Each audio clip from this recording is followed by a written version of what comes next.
12 के रसायन विज्ञान अभ्यास 7 अभ्यास का नाम है पी ब्लॉक के तत्व में आज हम लोग पढ़ेंगे उर्वरक क्या होते हैं, उर्वरक कितने प्रकार के होते हैं, आज इस वीडियो में बताया जाएगा। और आप सभी विद्यार्थी इसे अपने कॉपी में नोट करते चलिएगा। उर्वरक का दूसरा नाम जो है खाद होता है। तो उर्वरक क्या होते हैं, तो यहाँ लिख सकते हैं उर्वरक वे पदार्थ होते हैं, वे पदार्थ होते हैं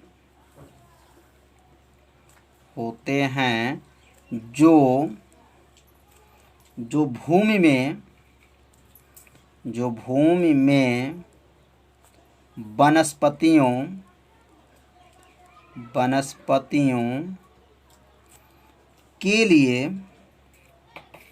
वनस्पतियों के लिए आवश्यक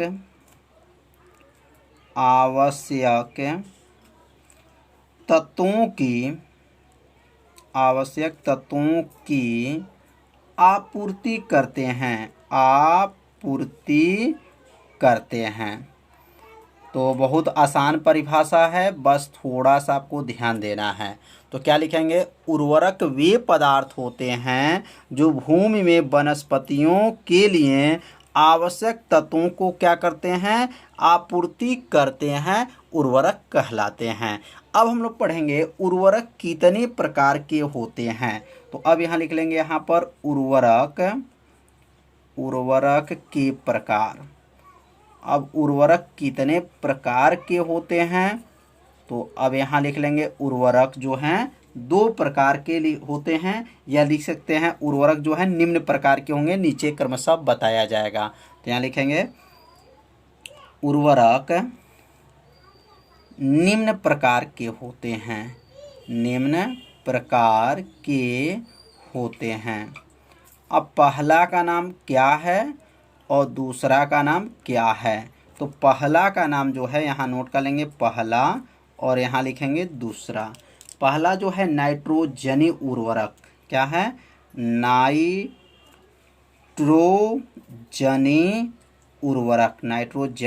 उर्वरक है। और दूसरा जो उर्वरक है फास्फेटिक उर्वरक।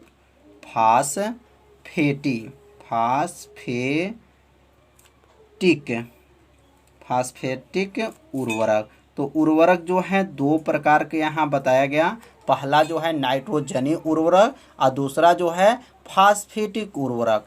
अब हम लोग पढ़ेंगे कि नाइट्रोजनी उर्वरक क्या होते हैं। तो अब यहाँ नोट कर लेंगे नाइट्रोजनी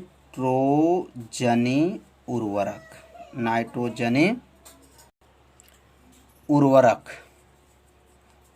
तो नाइट्रोजनी उर्वरक क्या होते हैं, अब इसके बारे में समझेंगे। बहुत आसान है, बस थोड़ा सा आपको ध्यान देना है। तो अब यहाँ लिखेंगे अमोनियम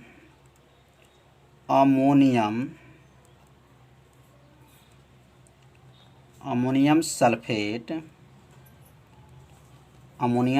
जो किस में आते हैं, नाइट्रोजनी उर्वरक में आते हैं। अमोनियम नाइट्रेट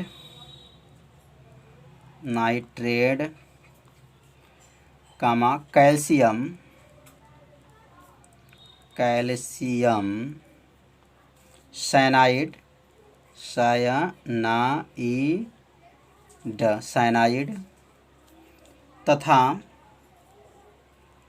तथा यूरिया क्या है, नाइट्रोजनी उर्वरक होते हैं। नाइट्रोजनी क्या होते हैं, उर्वरक होते हैं।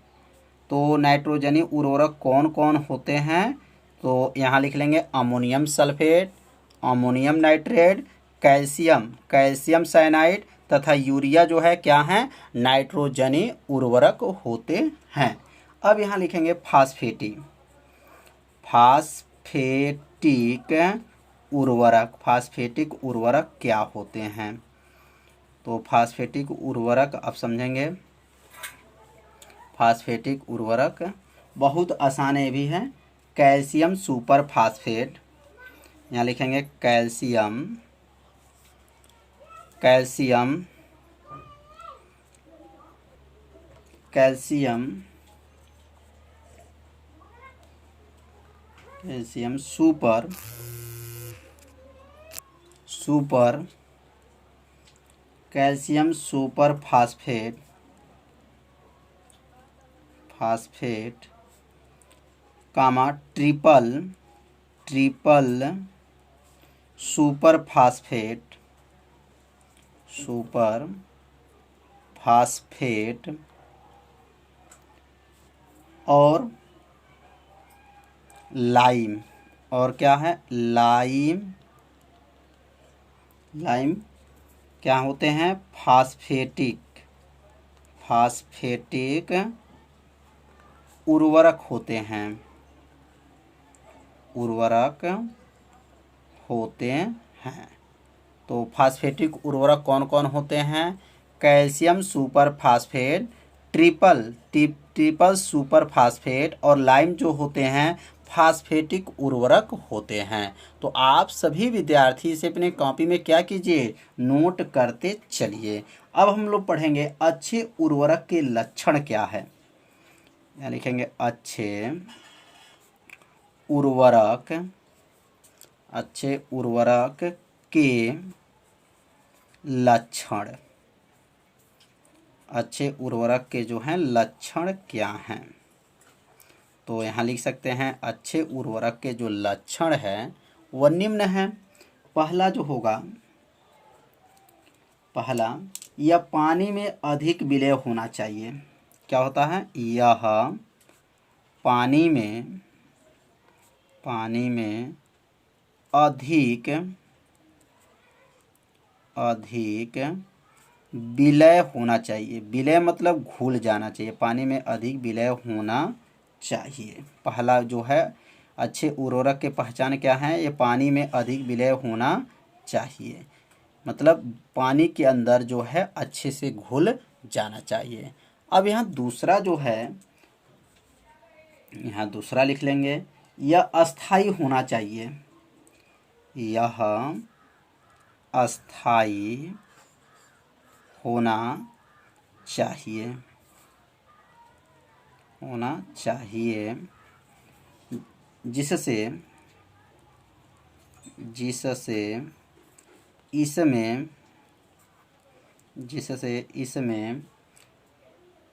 उपस्थित पोषक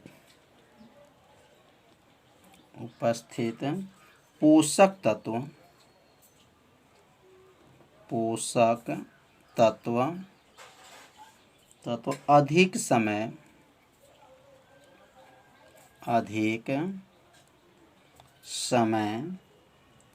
तक प्राप्त हो सके। तो दूसरा के लिए हम समझेंगे, यह अस्थाई होना चाहिए, मतलब जो अच्छे जो उर्वरक होते हैं वह अस्थाई होना चाहिए, जिससे इसमें उपस्थित जो पोषक तत्व अधिक समय तक क्या हो, प्राप्त हो सके। अब यहाँ तीसरा जो है, तो तीसरा यहाँ लिख लेंगे, उर्वरक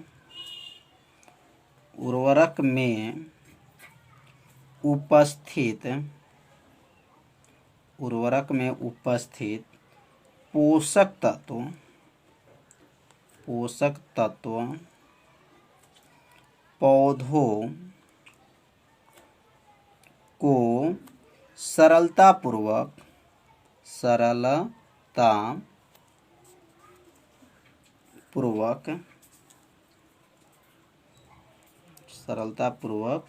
मिल जाने चाहिए।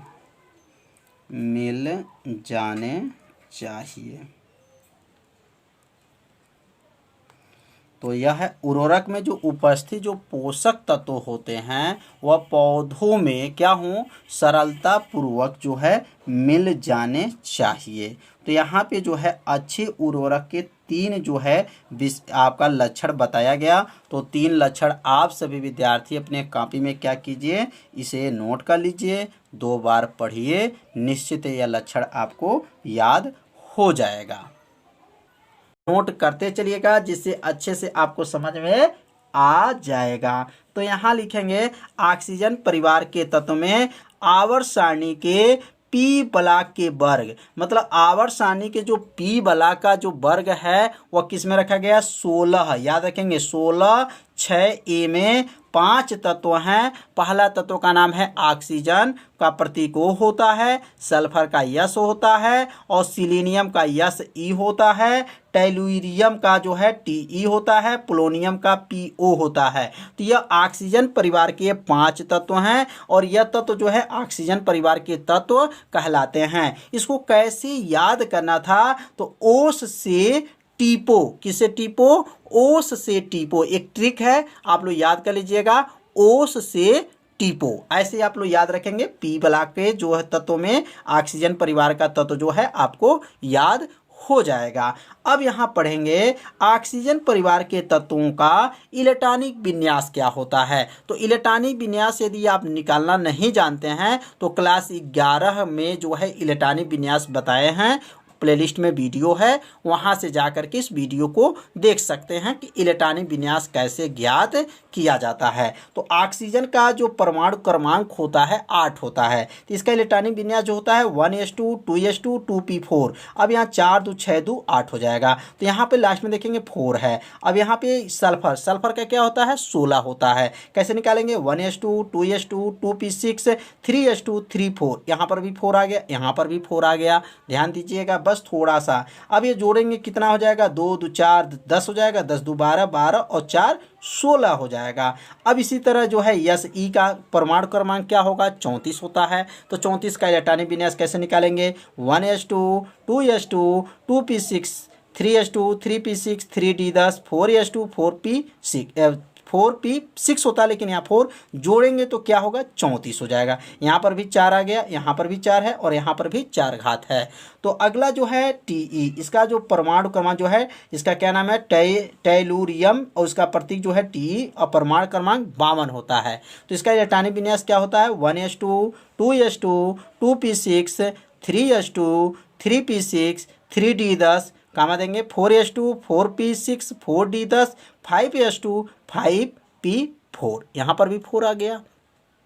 इसको पूरा जोड़ेंगे, जब ये जो घात देखना है पूरा को जोड़ेंगे तो कितने के बराबर आएगा 52 के बराबर आएगा। तो ये इलेक्ट्रॉनिक विन्यास है। यदि आप नहीं जानते हैं तो प्लेलिस्ट में जो है क्लास 11 के रसायन विज्ञान जो है प्लेलिस्ट में ये इलेक्ट्रॉनिक विन्यास ज्ञात करने की विधि बताया गया है, वहाँ से चाहे तो आप देख सकते हैं। तो अगला जो है पोलोनियम का 84 है, कैसे निकालेंगे 1s2 2s2 2p6 3s2 3p6 3d10 4s2 4p6 4d10 4f14 और यहाँ 5 पर से s2 5p6 5t जो है 10 है और कामा देंगे 6s2 6p4।